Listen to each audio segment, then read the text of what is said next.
प्रभु यीशु मसीह के नाम से सबको नमस्कार।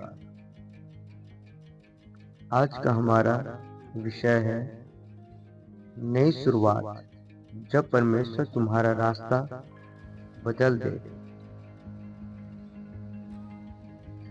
सारा प्रचार आज हम नए नियम से सीखेंगे। 1 मिनट के प्रार्थना से शुरुआत है। हे स्वर्गीय पिता, आज हम तेरे वचन को सुनने आए हैं। हे प्रभु यीशु, हमारे जीवन की हर पुरानी और टूटी हुई बात को तू नया बना दे। पवित्र आत्मा हमें सिखा, बदल और तेरे वचन के अनुसार चलना सिखा। यीशु मसीह के नाम में प्रार्थना करते हैं, आमीन। आज हम नई जीवन जीने की शिक्षा पाएंगे। प्रभु यीशु मसीह हमें एक नया सृष्टि बनाते हैं। आज हम अपने नए जीवन की शुरुआत करेंगे। वचन को ध्यान से सुनिए और वीडियो के अंत तक बने रहें। भाइयों और बहनों, आज की दुनिया में बहुत से लोग कह रहे हैं, मेरा समय खराब चल रहा है, मेरे सपने टूट गए हैं, अब कुछ नया नहीं हो सकता। परंतु परमेश्वर कहता है, 2 कोरिन्थियों 5:17 में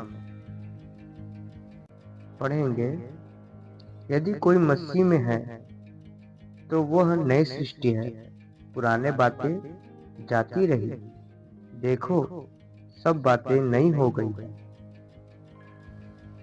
यीशु पुराने जीवन का हिसाब नहीं रखते हैं। वह नया जीवन, नई सोच और नई दिशा देते हैं। आज का संदेश है, जब परमेश्वर तुम्हारा रास्ता बदल देता है। पुराना जीवन पीछे छोड़ दो। वचन पढ़ेंगे फिलिपियों 3:13-14 तक। मैं पीछे की बातों को भूलकर आगे की ओर बढ़ता हूँ।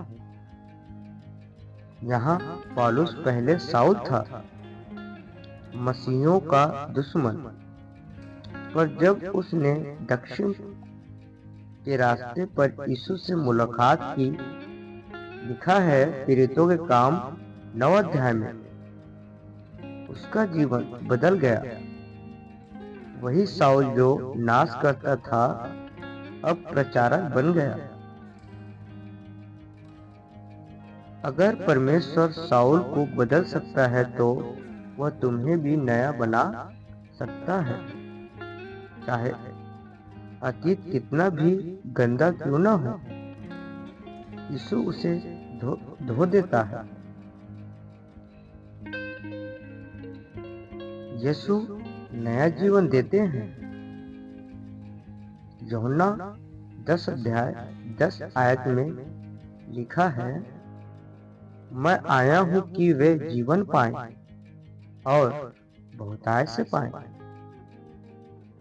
यूहन्ना 8 में एक स्त्री व्यभिचार में पकड़ी गई थी। लोग उसे पत्थर मारने वाले थे, पर यीशु ने कहा, मैं भी तुझे दोष नहीं देता, जा आगे पाप न कर। सब उसे पत्थर मारने वाले थे। यीशु ने वहां पर कहा, जो कोई पाप न किया हो वही पहला पत्थर मारे। और वहां यीशु निष्पाप था, लेकिन उसने उसे क्षमा किया। वह स्त्री टूटी हुई आई, पर नई बनी हुई गई। जब तुम यीशु से मिलते हो, तुम्हारा अतीत समाप्त हो जाता है। पवित्र आत्मा नई दिशा देता है। पढ़ेंगे प्रेरितों के काम 1 अध्याय 8 वचन। जब पवित्र आत्मा तुम पर आएगा तब तुम सामर्थ्य पाओगे। पेंटेकोस्त के दिन शिष्य डर रहे थे, लेकिन जब पवित्र आत्मा उन पर आया वे निर्भय बन गए। उन्होंने वही यरूशलेम में प्रचार किया जहां पहले वे छिपे हुए थे। पवित्र आत्मा डर को हटा देता है और हमें नए काम के लिए सामर्थ्य देता है। आज भी वही आत्मा तुम्हें नई दिशा देना चाहता है। परमेश्वर का प्रेम सब कुछ नया करता है। पढ़ेंगे रोमियो 8 अध्याय 38 आयत 39 तक। कुछ भी हमें परमेश्वर के प्रेम से अलग नहीं कर सकता। यीशु ने यह प्रेम क्रूस पर दिखाया। जब हम पापी थे तब भी उन्होंने हमारे लिए प्राण दिए। उदाहरण, पतरस ने 3 बार यीशु से इनकार किया, पर पुनरुत्थान के बाद यीशु ने उसे 3 बार कहा, क्या तू मुझसे प्रेम रखता है? और फिर कहा, मेरी भेड़ों को चरा। पतरस को दूसरा मौका मिला। यीशु हमेशा दूसरा मौका देते हैं, नई शुरुआत का मौका भी देते हैं। हर दिन नई शुरुआत संभव है। पढ़ें इफिसियों 4 अध्याय 22 से 24 तक। अपने पुराने मनुष्य तत्व को उतार डालो और नए मनुष्य तत्व को पहन लो। हर सुबह परमेश्वर नई दया से हमें जगाता है। हमारा कल चाहे गलत हो, पर आज परमेश्वर कह रहा है, मैं एक नई बात करने पर हूँ। हर दिन को नई शुरुआत मान कर जियो। पुराने अपराध मत गिनो। मसीह तुम्हें नया बना चुका है।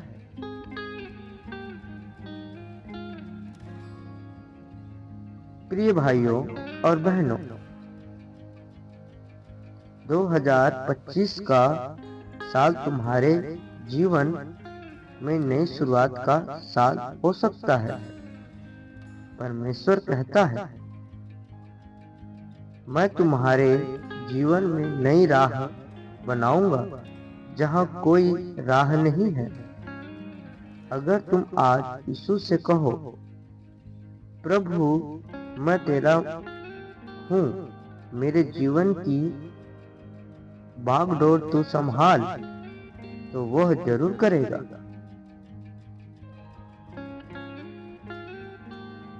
हमें परमेश्वर पर भरोसा और विश्वास रखना चाहिए।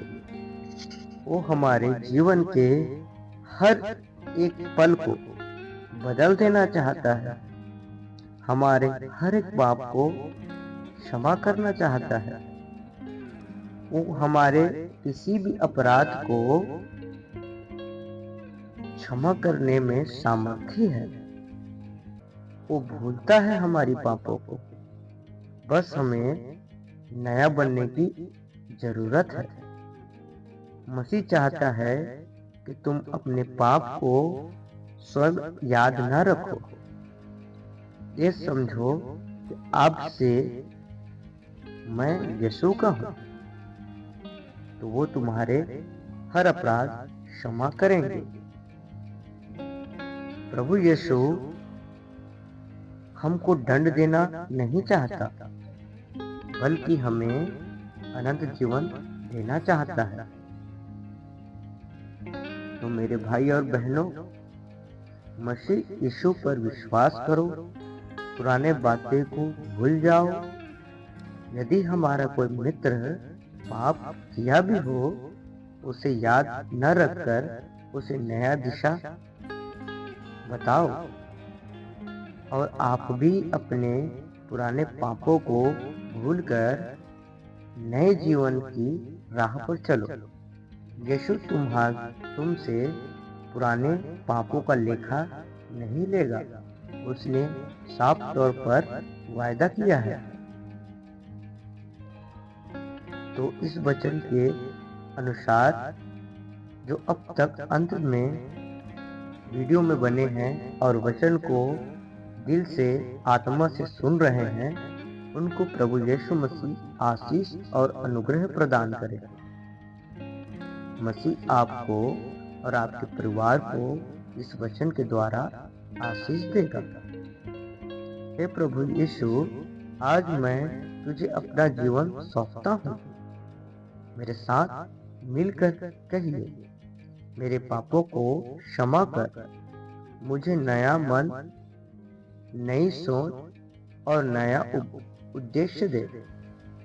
पवित्र आत्मा से मुझे भर दे, ताकि मैं तेरी इच्छा पूरी कर सकूं। तेरे नाम में मैं नई शुरुआत करता हूँ। आमीन। प्रिय भाइयों और बहनों, आप मसीह में बढ़ना चाहते हैं तो हमें सपोर्ट कीजिए कि हम और प्रभु की दया से आप तक नई नई बातों को और रहस्यमयी बातों को ढूंढकर आप तक पहुंचाते रहें। वचन को सुने, इसके लिए प्रभु आपको आशीष देगा। और हमसे बने रहने के लिए हमारा YouTube चैनल को सब्सक्राइब जरूर कीजिए। वचन को औरों तक पहुंचाइए और कमेंट में प्रभु यीशु मसीह का जय जयकार जरूर कीजिए। सबको आशीष और अनुग्रह मिले। मेरा यीशु मसीह के नाम से अंतिम नमस्कार।